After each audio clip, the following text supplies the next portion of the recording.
Companheiros da bola, sejam bem-vindos ao Noticioso Esporte Clube. Hoje eu tô aqui com o meu companheiro Thiago. Fala, André Repsode. Bom, meu amigo. Bom demais. Bom, hoje nós temos muita coisa para falar. Nós vamos falar da derrota do Atlético, da vitória do Cruzeiro, da ascensão do América no Campeonato Brasileiro e como embolou esse Campeonato Brasileiro, galera. Esse campeonato embolou demais. Isso aí, tem muita coisa. Esse final de semana foi bem atribulado, né, André? Tivemos vários prós e contras aí pro futebol mineiro, mas a gente vai conversar tudo aí nesse programa, falando tudo do futebol e da semana, né? Ó, galera, mas antes, vamos curtir esse vídeo, compartilhe nas redes sociais que vai ajudar muito o trabalho do nosso canal e, ó, ative esse sininho aqui do lado para você receber notificações diretas no seu celular de quando a gente enviar o vídeo para vocês. Aqui é um bate-bola esportivo mineiro para falar dos times mineiros, mas vamos lembrar também de falar um pouquinho da questão nacional para a gente poder valorizar o nosso futebol. Então vamos embora pro nosso vídeo, né? Isso aí, vamos lá. Vamos lá. O que você achou, Thiago, da vitória do Cruzeiro esse domingo? Na verdade, no domingo eu assisti o jogo todo e impressionante como é que a mudança de um técnico trouxe novos ares pro Cruzeiro, né? Então você vê o time do Cruzeiro é outro time, tanto na parte tática, né? Quanto na confiança dos jogadores. O Rogério Ceni entrou fazendo várias mudanças, todo mundo questionou algumas alterações que ele já entrou fazendo, mas deu para ver que de cara que surtiram muito efeito, né? Então assim, aí eu queria saber de você o seguinte, a que se deve essa mudança? Será que o Mano já tinha aquele discurso ali mais desgastado? Porque é impressionante como num único jogo o Rogério Ceni conseguiu mudar a cara do Cruzeiro. O que você acha que aconteceu ali com essa mudança aí do Rogério Ceni vindo pro Cruzeiro? Ó, eu acho realmente foi um jogo interessante. Ele colocou o Dodô de ala no início do jogo. Aí quando o zagueiro do Santos foi expulso, ele ganhou a partida ali. Naquela expulsão, porque o Sampaoli recuou o time demais, na minha opinião, pôs um volante, aí ele matou o time ofensivo, que é o time do Santos, e o time do Santos ele não tem uma parte defensiva muito boa, ele tem uma parte ofensiva muito boa, e a partir do momento que ele trouxe mais um volante para fazer essa recomposição ali atrás, para mim ele matou o time. Mas pegando o tom que você disse, eu considero que houve uma mudança de conversa de vestiário. Eu acho que houve uma mudança de vestiário grande dentro do Cruzeiro.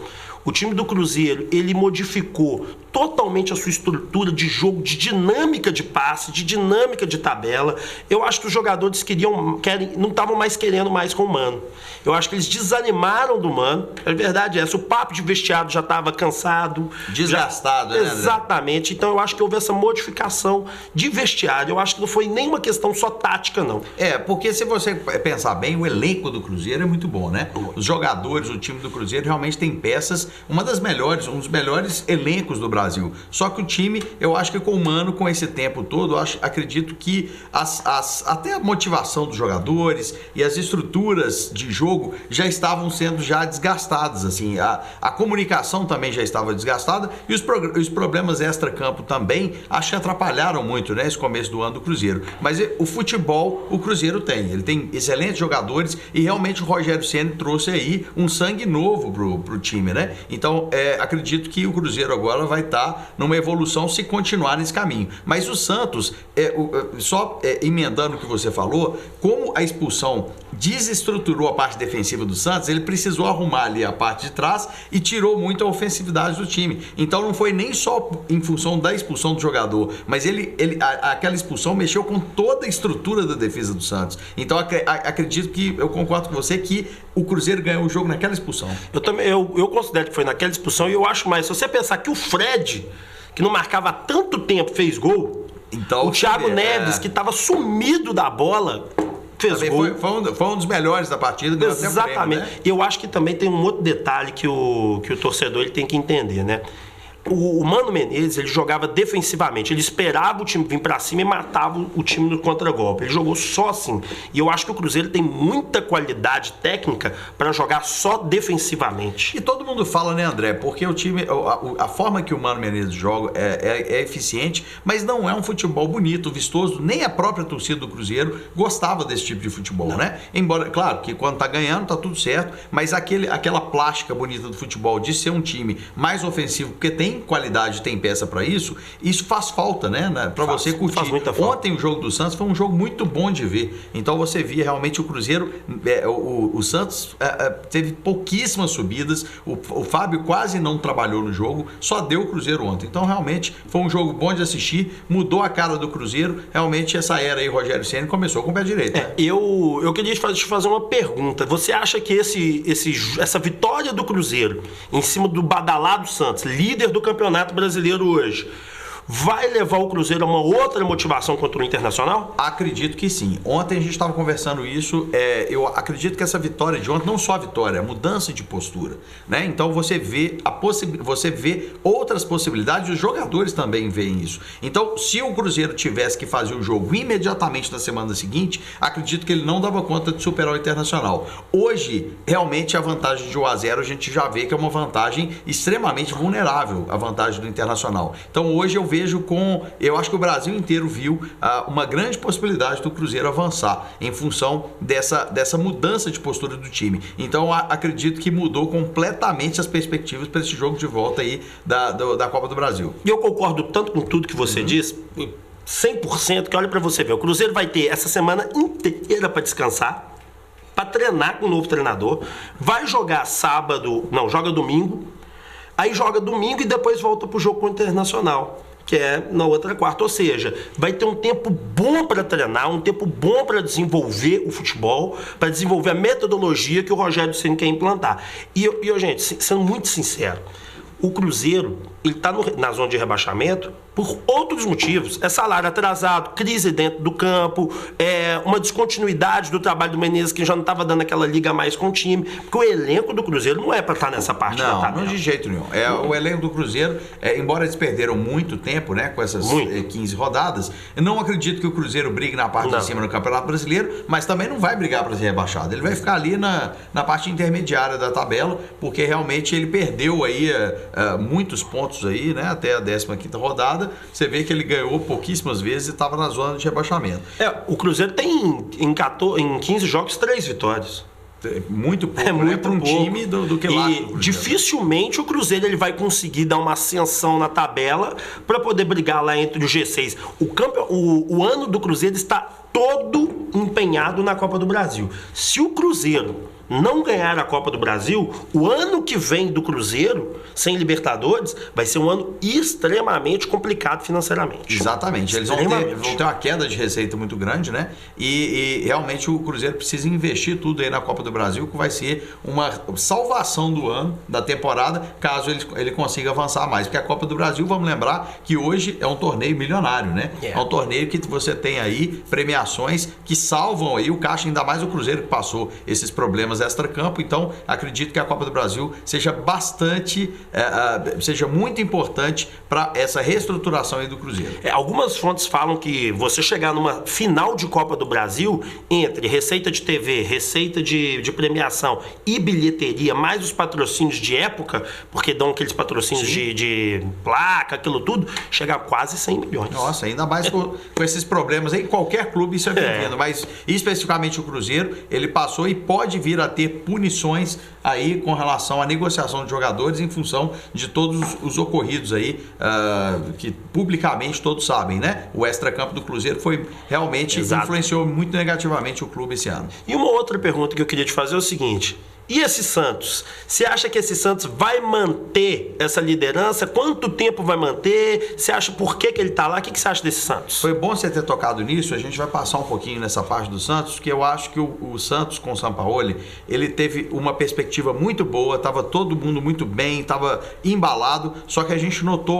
algumas entrevistas do Sampaoli criticando a própria diretoria, falando que ele nem conhecia praticamente o presidente, mas que ele solicitou 3 reforços e que ele não teve retorno e não teve nenhum tipo de respaldo nos pedidos, e que ele estava realmente insatisfeito com isso, porque isso estava atrapalhando o trabalho dele. E logo depois dessa entrevista, acho que 2 dias depois, foi solicitado, isso foi divulgado aí pela mídia, a retirada da multa contratual, da rescisão da multa contratual do São Paulo, ou seja, ele não está nada satisfeito. Então isso eu acho que o grupo também sente, né? E de uma forma geral. Então o Santos, eu acredito que ele vai perder bastante força em função desses problemas também de diretoria, né? Porque em campo estava indo tudo muito bem, mas o Sampaoli é um cara explosivo, ele é um cara que não tem papo na língua, ele fala o que está pensando e ele realmente é um técnico bem conceituado no Brasil e no mundo. Sem trabalho ele não fica. Então realmente ele fala abertamente sobre os problemas e o Santos eu acho que está perdendo muito com isso. Eu acho o time do Santos um time no ataque muito bom, sabe? O ataque do Santos é muito bom,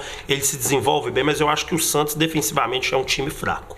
E eu acho também que o Santos só está em primeiro lugar porque quase todos os outros times do G8, você pode chamar de G8 aí, ó, que vai até o Atlético Paranaense, estão ou na Libertadores ou na Copa do Brasil. Como ele já saiu de tudo, aí ele tem condições de concentrar e descansar. Ele descansa uma semana quase que toda semana. E agora isso vai mudar, né? Acabou. Isso acabou. Então eu acredito também nessa questão. Então, somado aí esses fatores, acredito que o Santos não vai permanecer na liderança. Vai ter uma queda expressiva, mas o time do Santos ele também tem uma estrutura boa. Tem o Soteldo, que para mim é um dos melhores jogadores do campeonato. Eu tô assustado com esse menino jogando. Ele é bom mesmo. Ele realmente joga muita bola. Então a estrutura do ataque do Santos realmente é muito bacana, mas ainda a parte defensiva, concordo com você, André, tá bem imatura ainda, precisa realmente de uma estruturação melhor.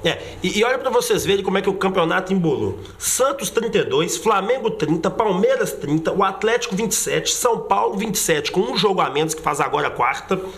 Contra o Atlético Paranaense, inclusive, mas é na casa do Atlético Paranaense, então já é um jogo que complica pro São Paulo. Corinthians 27, Inter 24, Atlético Paranaense 22, com um jogo a menos. Ou seja, se o Atlético Paranaense ganhar, ele vai a 25, ou seja, ele tá só a 7 pontos do líder Santos. E esse Santos que, na minha opinião, quanto mais afunilar Libertadores e Copa do Brasil e Sul-Americana, porque Atlético e Corinthians estão na Sul-Americana, ele vai perdendo espaço nisso aí. Eu acho que o Santos vai ficar entre os 6? Pode ficar. Mas eu acho que ele vai disputar. Campeonato não vai ser do Santos. Eu também concordo com você. Eu acho que ali os times que estão pleiteando ali o título vão ficar mesmo entre Palmeiras, Flamengo, tá vindo São Paulo, tá vindo muito forte, né? E o Atlético também que tá vindo aí, que tá bem perto aí do líder. Eu acho que ele tem possibilidades também. E você falou do São Paulo, né? Só uma nota rápida, o Dani Alves estreou ontem com gol, né? Estrela, já né, chegou com estrela, holofotes no mundo, todo mundo vendo ele. É um cara que pela posição não é uma coisa tão óbvia ele fazer gol, né? Quer dizer, ele foi feliz ontem e já começou com o pé direito também no São Paulo. O Daniel Alves, ele, pra dentro do futebol brasileiro, ele tem muito espaço pra jogar, porque ele é muito habilidoso. Então, ele joga no meio, se precisar, ele joga na lateral direita, é um cara realmente... Eu gostei muito dessa ideia do Cuca de colocar ele como meia, como armador do time, porque a gente viu na Copa América o tanto que ele é habilidoso, de puxar a bola, jogar pro lado, e segurar. Ele sempre puxa mesmo pro meio, né? Ele não sabe fazer. Ele não faz aquela lateral tradicional, ele sempre puxa na diagonal, que é uma das grandes armas, né? Exatamente. Eu acho, dos times que ele joga. Então, realmente, o São Paulo acertou na contratação. Embora seja cara, né? Uma contratação cara e difícil de realização. Eu falo financeiramente falando, né? O São Paulo tá tendo que desembolsar. Mais de 1 milhão, hein? Não, quase 2 milhões aí, com grandes parceiros. Mas, assim, é difícil para qualquer time brasileiro trazer o Dani Alves, mas já começou a dar resultado. Um grande jogador. Agora, mudando agora. E o que você achou da derrota do Atlético para o Atlético Paranaense? A primeira coisa que eu queria falar é esse absurdo que é esse desacordo, né? Com alguns times. No começo do ano, o desacordo com a televisão era com Palmeiras e Atlético Paranaense. Agora a gente tem esse desacordo com o Atlético Paranaense. Eu acho que o futebol tem muito a perder com isso. As pessoas que gostam do futebol, quer dizer, não puderam assistir o jogo, né? Eu acho que isso não poderia chegar nesse ponto. Acredito que o Atlético Paranaense e a TV deveriam sim entrar num acordo, porque quem sai prejudicado com isso são os torcedores e quem gosta do futebol de uma forma geral. Então você tem um time aí com várias rodadas sem uma transmissão, você prejudica muito, né? Esse grande negócio que é o futebol brasileiro e o campeonato Brasileirão. Vale ressaltar, gente, que a gente tem mania de desvalorizar o que é nosso, mas o campeonato brasileiro é um dos mais assistidos do mundo. Do mesmo jeito que a gente vê os times da Europa jogando jogarem, eles também ficam de olho no futebol aqui. É um futebol muito difícil, porque nos países aí que você tem, França, na própria Espanha mesmo, que são futebol, não é o futebol onde tem mais dinheiro, mas você tem poucos times que estão sempre na ascensão ali desses países. Aqui não. Aqui você tem pelo menos ali 12 times, 14 times ali brigando na parte de cima. Alguns você tem a previsão realmente que vão cair, mas você tem muitos times ali com condições de ser campeões. Então, o futebol brasileiro tem muito para oferecer. Então, acho que essa transmissão é uma bola fora. Mas, enfim, passando isso, todo mundo ouviu no rádio e depois viu os melhores momentos, né? O Atlético jogou muito bem no Paraná. Ele fez... não saiu de cima. O grande destaque negativo foram os gols perdidos, principalmente pelo Papagaio, mas por toda a parte ofensiva do Atlético. O Xará perdeu muito gol. O Xará perdeu muito gol, o Papagaio perdeu muito gol. Nós ainda, o time do Atlético precisa alinhar essa parte ali do ataque, porque a parte da defesa tá bem consistente, embora eu vi na web muita gente questionando aí o Cleiton no gol, mas eu acho que foi uma falha, não foi só do goleiro, acho que foi uma falha também de marcação, de deixar o jogador bater, enfim, mas o que foi de destaque negativo, acho que foi a falta de conclusão aí dos atacantes atleticanos. O que você acha, André? Eu concordo com você plenamente. Eu acho que o Cleiton falhou mesmo. Ele mesmo deu uma entrevista depois, falou assim, eu nem vi a bola. Então ele devia estar encoberto, bola veio, gol. O Xará e o Papagaio perderam uma quantidade absurda de gol. Na rádio, primeiro a gente vai escutar, né? Eu fiquei escutando, eu ficava assim, o Mário Caixa falava. Nossa senhora, parecia que ele ia morrer, que ele ia ter um negócio. Assim, não é possível! Exatamente. Foi engraçado demais. A quantidade de gol que o Xará perdeu também, eu achei fora de curva.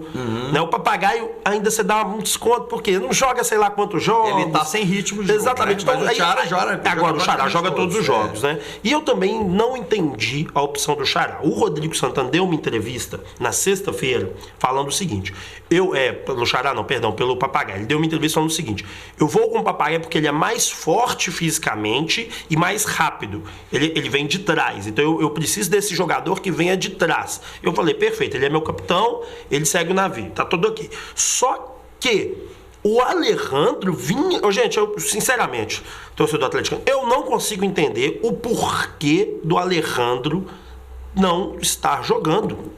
Ele vinha numa ascensão, realmente ele falhou em 2 jogos, não conseguiu pôr a bola para dentro, mas espera aí, é jovem, se você não der uma sequência, o cara não vai poder nem na carreira dele saber como é que é pegar um jejumzinho para poder sair desse jejumzinho.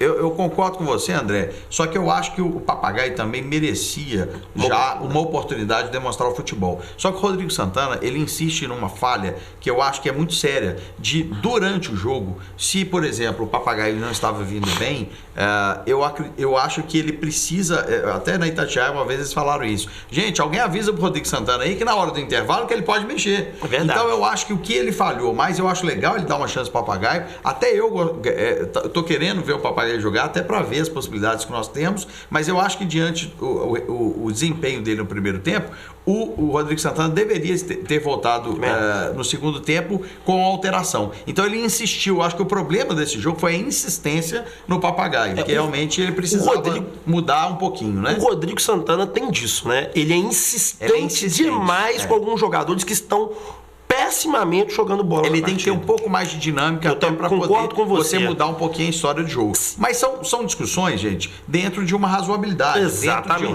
Não pedindo cabeça de ninguém. Não. Nada a gente disso. está falando que o Rodrigo Santana desempenhou um excelente papel, só que alguns tempos, né, de substituição, enfim, aquela hora onde ele pode atuar, a gente acha que realmente ele ainda dá uma cochilada, né? Ele dorme um pouco no ponto. Exemplo, ele tirar o Vinícius, que estava vindo bem, e manter o Xará, que tinha perdido aquela quantidade de gol e estava cansado. Pelo que a gente escutava na rádio, ele não estava conseguindo acompanhar mais os jogadores. E ele jogou, e ele correu muito. Muito.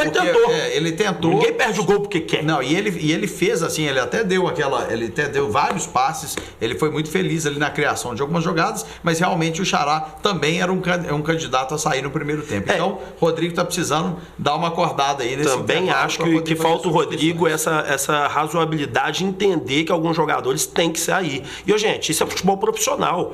No pode ficar de mimimi com o jogador, não. Tá jogando mal, meu amigo, obrigado. Hoje aqui, ó. Colocar hoje, infelizmente, você não desembolou. Agora vai entrar o segundo. Exemplo, o Martins não tava bem, não teve piedade nenhuma de tirar. Exatamente. Por que outros jogadores ele não faz isso? E lembrando que o nosso cardápio ali, naquela parte ali do meio de campo pra frente, ele é enorme. Nós temos ali nome, você tem Casares, Otero, você tem Luan, você tem Giovânio, Xará, você tem Vinícius, quer dizer, você tem muita gente ali. E os atacantes nós temos aí Ricardo Oliveira, Papagaio e Alejandro. Então a gente tem bastante gente para poder fazer essas substituições. Eu acho que nós estamos tão em sintonia aqui no programa que você fala umas coisas que pum, bate em mim. Você reparou que o Luan não entra mais no time do Atlético? Cara, perdeu completamente o espaço. Perdeu confiança para do treinador, né? Estranho.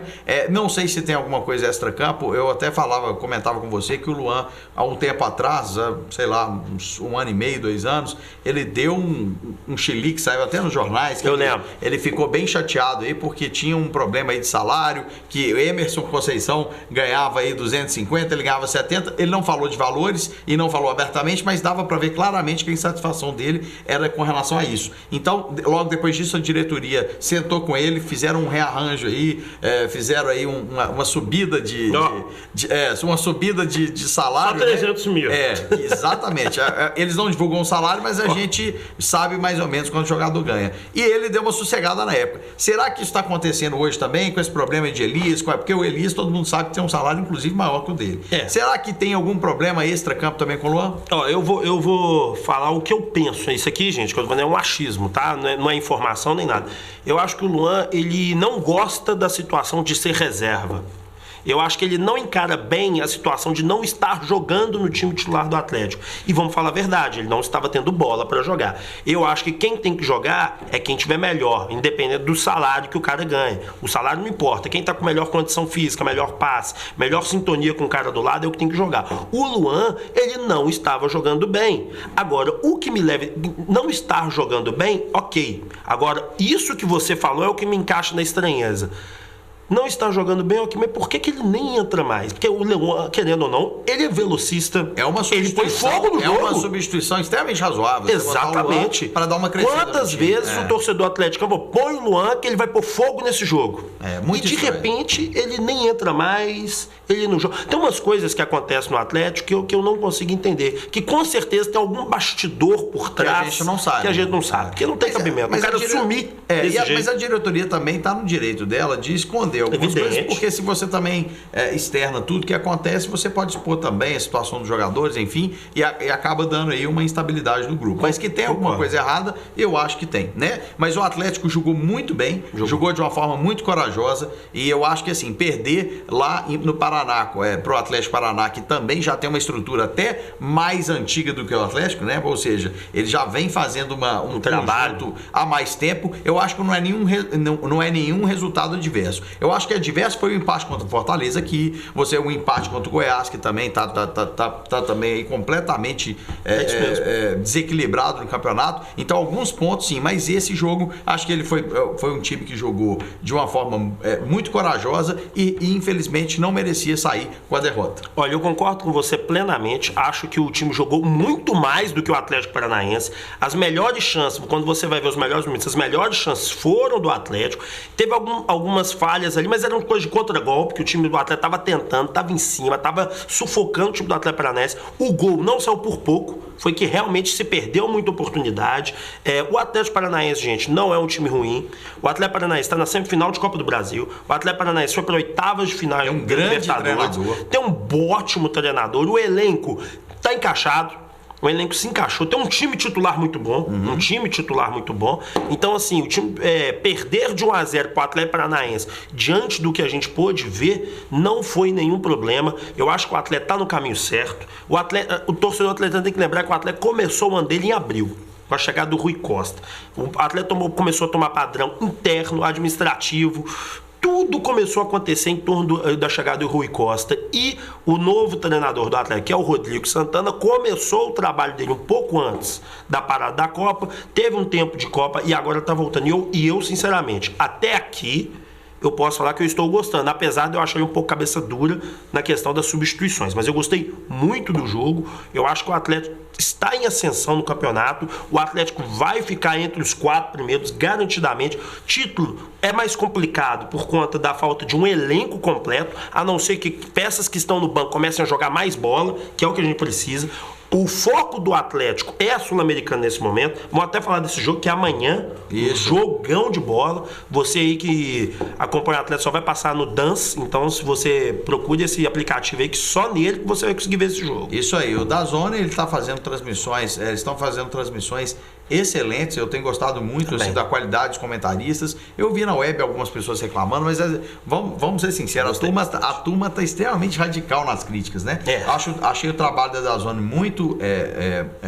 muito coerente, embora você vê que não são comentaristas daqui, mas eles falam com propriedade do Atlético, e a transmissão via streaming também da DAZN tá excelente. Eu na minha casa eu consigo passar para televisão, olha, é como se estivesse assistindo um jogo em HD. Realmente tá muito bacana. Eu acho que vale a pena aí essa assinatura mensal, né, para poder enfim, ver esse jogo. Acredito que o Atlético vai com força total. A gente realmente poupou para isso, né? Exatamente. E eles precisam fazer o resultado em casa para ter uma tranquilidade, né, no jogo da volta, porque voltando para o Brasileiro, a gente também tem um jogo agora contra o Bahia, né? Então, quer dizer, jogo difícil. A gente precisa também fazer esses 3 pontos para não se afastar muito aí da parte de cima da tabela. Esse jogo de amanhã, ele é o ano do Atlético.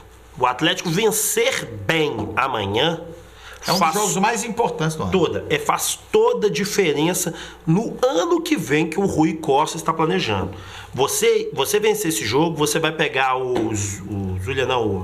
Colom. O Colom, que o jogo da gente não é nada demais, tem dificuldade para criar. Exatamente. Eu vi o jogo deles. Eu acho que assim, a chegada na final do campeonato só depende do Atlético, na minha opinião. Realmente são times teoricamente muito fracos, muito abaixo do que o Atlético, né? Agora, realmente chegando na final, você tem ali a possibilidade de ter os brasileiros, Fluminense, Corinthians, ali realmente vai ter um pouquinho mais de dificuldade. E vencer bem amanhã e levar esse jogo com tranquilidade, o jogo da volta com tranquilidade, é estruturar até mesmo o Campeonato Brasileiro, gente. Porque você sabe o que você pode mesclar, o que não, o misto que você pode montar. E o Atlético deve ir com força total amanhã. O time deve ser Cleiton no gol, Fábio Santos, Patrick, Hever, Rabelo, Elias, Jair, Vinícius armando o time, Casares na ponta direita, Xará na ponta esquerda e Ricardo Oliveira.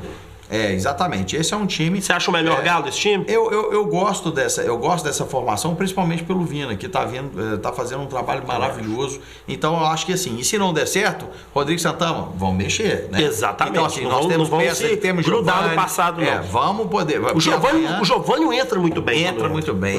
Eu sinto uma dificuldade do Giovani, porque ele é canhoto, ele joga no lado direito, toda vez ele corta para a esquerda e às vezes falta ele tropeçar na bola. Eu acho que a posição do Giovani tá errada. Eu acho que ele podia deslocar, pode até escalar ele no lado direito, mas fazer uma movimentação maior para ele poder entrar em diagonal do lado esquerdo, porque ele canhoto, eu sinto que ele tem muita dificuldade para poder fazer essa variação na hora de passar para a perna esquerda jogando no lado direito. E é interessante esse ponto, porque o Atlético não tem ponta esquerda de origem, né?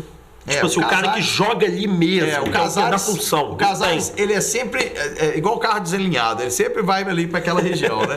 Então, tipo assim, o Casares sempre, mesmo ele sendo mais para direita ou para o meio do campo, ele sempre dá uma caída ali para a esquerda. Então, a gente realmente não tem jogador de ofício ali na esquerda, né? Eu acho que amanhã vai ser um jogo diferenciado. O torcedor aí atleticano tem que acompanhar, torcer, porque vai mudar o ano do Atlético. Uma vitória bem feita amanhã, uma vitória tranquila, 2-0, 3-1, vai colocar o Atlético para um jogo de volta tranquilo, vai facilitar o jogo contra o Bahia, querendo ou não.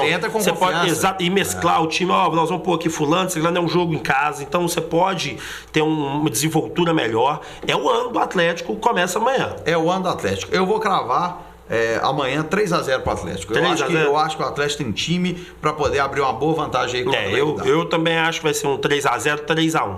3-0, 3-1. Vamos 3-1 para ficar diferente. Para ficar diferente. Boa, isso aí. Agora, outra vitória importante do time mineiro foi a vitória do América ontem, né? Sábado. O América que todos nós torcemos para ele, né? Enfim, se é atleticano, se é cruzeirense, todo mundo gosta muito do América. Quando a gente chama de Mequinho, os americanos ficam bem chateados, né? Então, assim, o América é um time de Minas, né? Um patrimônio de Minas. Ele realmente vinha sofrendo com a falta de confiança. Eu também acho que o América não tem elenco para poder ganhar a Série B, mas ele também não tem elenco para estar ali caminhando na zona de rebaixamento. Então, o América teve uma vitória contra o Cuiabá, né? O Cuiabá. Quando eles anunciaram a sede o estádio para a Copa do Mundo, eles falam Cuiabá, né? Porque eles falam sem o acento, né? Então, assim, ganharam. Eu acho que a vitória trouxe um pouquinho mais de confiança e mais tranquilidade para os jogadores. Então, o América merece e eu acho que ele precisa ter mais umas 2 vitórias aí em sequência para poder se afastar de vez aí da zona de rebaixamento da Série B. Hoje o América está em 17º colocado com 17 pontos, 4 vitórias. O Vitória, que é o primeiro fora da zona de rebaixamento,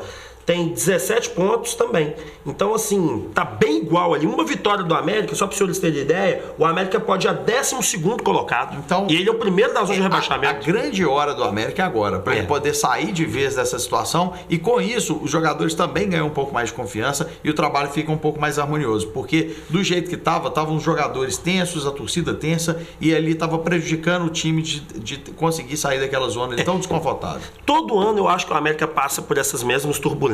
Pega um trabalho ruim de início, vai trabalhando mal, aí de repente arruma um treinador que arruma a casa e o América dá aquela ascensão. Eu acho que a falta de continuidade no trabalho do América é muito grande. Aí briga, a descontinuidade. O pau quebra e chama o Giovani. Aí daqui a pouco... O Giovani não. O Giovani não. Chama o Givanildo. Ô, Givanildo, vem cá. Vem cá salvar a gente. Aí vê tudo de novo, vai lá e salva o time. Exatamente. Então, torcer pro América sair dessa zona de rebaixamento, porque a gente não quer ver o América na Série C, queremos ver o América na Série A, né? Disputando aí com o Atlético, com o Cruzeiro. O América que tem uma história muito bonita aí. E para finalizar o nosso programa de hoje, o que você achou das convocações de Guga e de Cleiton para a seleção olímpica? E também o Martins foi convocado para a seleção do Paraguai, hein? Esse é um problema. Quem acompanha nossos outros programas, né, que a gente também tem aqui no canal Noticioso, né? Lembrando aí para você se inscrever, para ativar o sininho das notificações, dar aquela curtida para poder valorizar nosso trabalho e valorizar o canal. Quem acompanha os outros programas, a gente sempre comenta sobre essas convocações, em que em outros países não atrapalham tanto os times, os clubes nacionais, quanto no Brasil. A FIFA e a CBF, eles não conseguem encontrar uma agenda que você possa convocar os jogadores sem atrapalhar os clubes. Você imagina, a sorte é que o Guga ele não está sendo tão titular quanto o Cleiton nesse exato momento. Exatamente. Mas isso pode atrapalhar um time de uma forma estrutural, ou seja, 2 jogos no momento desse do Campeonato Brasileiro. Se você tem o Cleiton que já está bem estabelecido no gol e o Guga fosse o titular, você poderia trazer um prejuízo muito grande no sistema defensivo de um time igual ao Atlético. E você poderia prejudicar o time em função dessas convocações. Para o clube e para o jogador é muito bom. Você valoriza o passe, você traz visibilidade. Claro que é legal, mas no campeonato é muito ruim, prejudica muito o time e o Martins também não é um primeiro titular, mas acaba você desfalcando em horários do campeonato muito importantes. A CBF, vai puxar um de orelha aqui para a CBF, a CBF ela é totalmente, parece, contra o futebol brasileiro, é impressionante. Para mim, a CBF está preocupada na sua máquina caça-níquel, que é a seleção brasileira. O que acontece, senhores? Existe uma coisa chamada data FIFA. A data FIFA foi estipulada com todas as confederações do mundo, Conmebol, CONCACAF, todas do mundo, e determinou o seguinte: nas datas FIFA não vai ter torneios nem internacionais e nem nacionais. Então ninguém seria prejudicado. A CBF, por praticar o ato assim, de violência contra o futebol, colocando os campeonatos estaduais, porque para os grandes times é altamente deficitário, é um prejuízo constante. Então o que acontece, senhores? As datas FIFA são totalmente prejudicadas. Então, por exemplo, o Internacional ele vai perder o Paulo Guerreiro. no jogo contra o Cruzeiro. O Atlético, por conta dessas datas FIFA, vai perder o Cleiton e o Guga e agora o Martins, 2 jogos. O Guga e o Cleiton, querendo ou não, são parte do elenco. Então, por exemplo, se o Atlético precisa pôr um volante, não vai ter opção do Martins. E o Martins ganhou ser a primeira opção do time do Atlético no lugar do Zé Wellison, que era o Zé Wellison. Agora passou o Martins. Ou seja, se passou o Martins, é porque é extremamente importante. Então, assim, a CBF tem que modificar o calendário dela, parar de atolar os times com tantas partidas que os times também não aguentam jogar. Você vê que essa questão do Palmeiras, Flamengo terem 2 times, não é à toa, os caras estão gastando os tufos de dinheiro. O Palmeiras ainda tem uma mãe que sustenta, o Flamengo é um time milionário, mas a gente não sabe até quando vai conseguir manter isso, até quando o orçamento vai permitir isso, porque o futebol brasileiro ainda não aguenta ter 2 elencos. Então, assim, a CBF ela tem que parar com essa situação. Isso está acabando com o futebol brasileiro aos poucos. Você vai perder, olha para você ver, numa semifinal de Copa do Brasil, o time do Internacional vai perder o seu melhor atacante, porque a CBF não respeita a data FIFA. Isso aí é um prejuízo incalculável para um clube chegar numa semifinal de campeonato, os próprios jogos do brasileiro, com o brasileiro tão embolado e tão disputado, você ter esse tipo de problema. Então, realmente, bola fora da CBF e realmente precisa encaixar melhor essas agendas e esse calendário. Só uma nota de rodapé aqui pra gente encerrar o programa. Você viu aquele pênalti do Ceará contra o São Paulo que só o VAR não viu? Cara, aquilo ali, eu vou te falar, foi um erro crasso, gritante. É impressionante. E aquilo ali realmente precisa ser punido, né? A equipe, porque o VAR tá ali para isso. Exatamente. Eu acredito que o VAR tem tido muita importância aí nos campeonatos, embora a dinâmica do VAR ainda não está acertada, ainda está demorando demais, eles ainda não estão conseguindo acertar a dinâmica, mas a gente sabe que o VAR hoje é fundamental para o futebol brasileiro. Bom campeonato, e para o bom campeonato, para o campeonato mais justo. Mas com erros igual foi. Você pensa que tem algo errado. Exatamente. Então isso é uma coisa muito séria e tem que ser melhor apurada aí pela CBF. E você, torcedor, você deve reclamar disso sim, nas redes sociais e tudo mais. Por quê? Porque isso tem que acabar. Como é que uma coisa que aconteceu daquele nível não foi observada pelo VAR? E só para explicar para vocês que muita gente não sabe disso. O VAR, ele não precisa ser chamado pelo juiz só não. Se a turma da cabine vê que no lance houve alguma irregularidade, ela chama o juiz aqui, houve uma irregularidade ali atrás. Aí o juiz fala, o que houve? Foi pênalti e tal lance. Ou seja, aí ele pode ir lá na caixinha mágica e ver o lance. Agora, aquilo ali foi bizarro. E aquilo é que dá aquela abertura. Eu tenho um amigo meu, Dalmar, um abraço, Dalmar, que ele fala o seguinte, o VAR vem para institucionalizar o roubo. E de vez em quando a gente... E eu discordei dele inicialmente, mas aí, parece ter razão pior. Situações como essa dificultam a credibilidade que tem. E é só contra o time menor. Você pode chamar contra o time grande, o VAR não deixa não. Agora, pega um time pequeno, sempre se esquece desses lances. Então é muito sério isso. Isso tem que ser observado. Eu concordo plenamente com o que o Thiago falou.